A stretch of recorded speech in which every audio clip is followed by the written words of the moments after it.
Hey everyone, and welcome back to my channel, To Your Taste. Today y'all, I am going to show you how to make a beer battered onion ring. So easy, very few ingredients. You would need one, of course, an onion. So you want to choose a sweeter onion, like a yellow onion.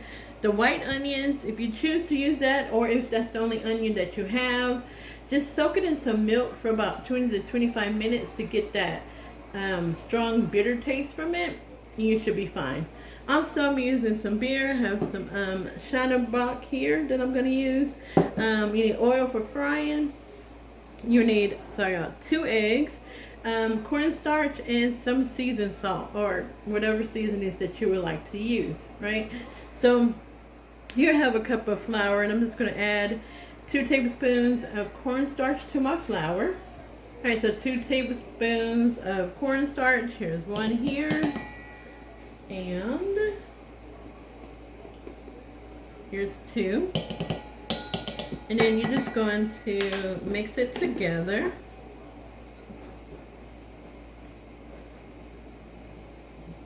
Okay, so we got the cornstarch and the flour all mixed in nicely. Now we're going to get our egg, and you're just going to beat that slightly. And we're going to add that to the flour. Alright, so before adding our egg to it, we're going to put some of the seasoned salt in here. Just a little bit. And then, for those of you who don't know, I do try my flour to make sure it's nice and seasoned. Let me try my flour here. Perfect. It's all nice and seasoned.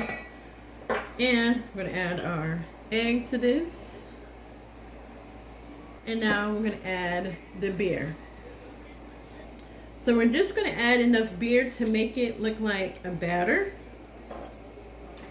Kind of like a pancake batter. So we'll put a little bit in here. And we're going to stir it. You don't want it to be too thick, but you don't want it to be too thin as well. Alright, so y'all, we're going to add a little bit more to this.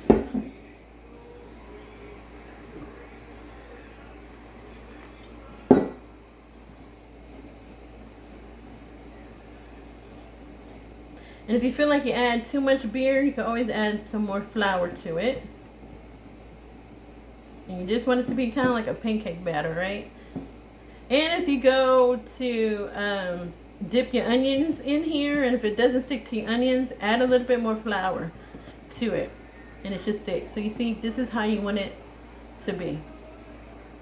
Not too thin, but not too thick.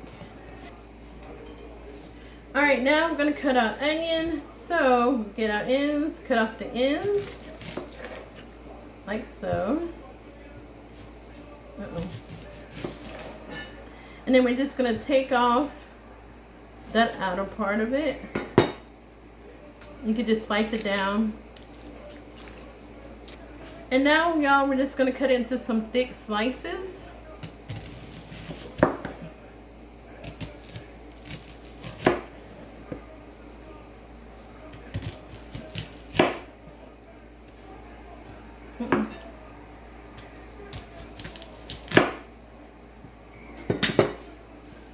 And this is the slices that you want for your onion rings.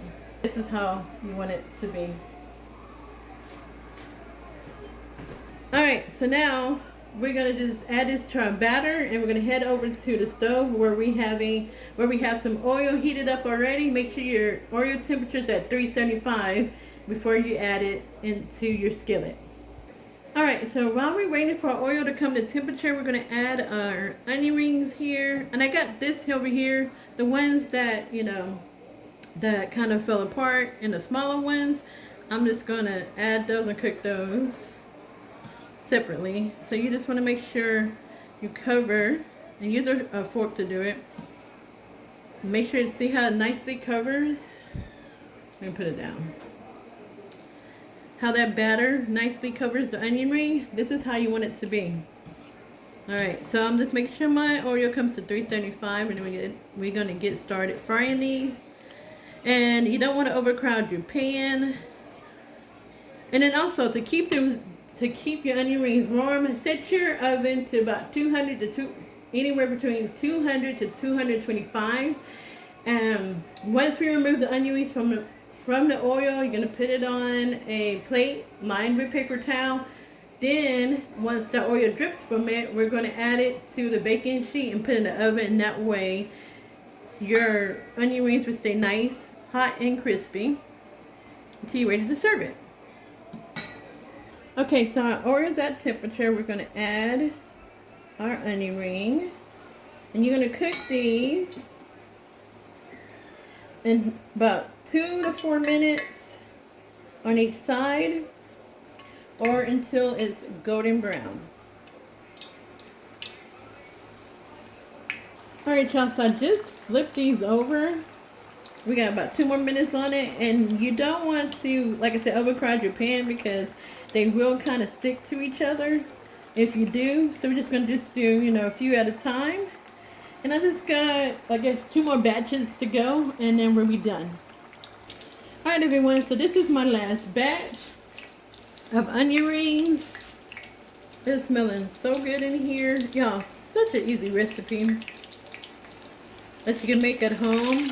Like if you're making hamburgers or some hot dogs, why not just make your own beer-battered onion rings instead of making fries? Alright, so y'all, like I said, this is the last one. I have the other ones in the oven at 225 to keep them nice and hot.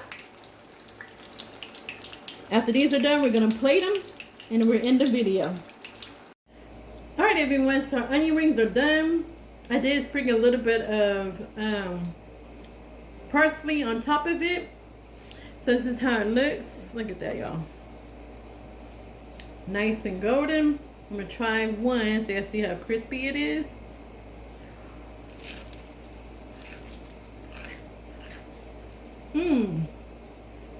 Man, this is good. Did y'all hear that crunch? Alright, this is it for my video. Yeah, try this out. All the ingredients will be in the description tab. It is delicious. Beer-battered onion rings. Oh, better than Whataburger. You know, everything's always better homemade. Alright, so make sure you like this video, share this video, subscribe to my channel if you haven't already done so. You have an amazing weekend. God bless and be safe. Bye.